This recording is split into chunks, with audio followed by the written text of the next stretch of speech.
আচ্ছা, এতক্ষণ যে দেখতেছিলেন এটা কি বানাইছি একটু আপনারা বলেন তো? আমি জানি না। এটার নাম কি হবে বা কি দিব সেটা আমি বলতে পারতেছি না সত্যি। তার জন্য আপনাদেরকে নাম দিতে বলতেছি।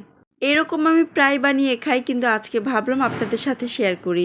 এখানে আছে হচ্ছে মুরগির গলার হাড়, যেটা খুবই পরিত্যক্ত, ঘরে কেউই খেতে চায় না। এর জন্য আমি জমিয়ে রেখে ভালো করে ফ্রাই করে তারপর হচ্ছে নানান ধরনের সস দিয়ে রান্না করে খেয়ে থাকি। বিশ্বাস করেন এটার টেস্টটা যে কি অসাধারণ লাগে আমার কাছে, কিন্তু নাম কি দিবে এটাই খুঁজে পাই না।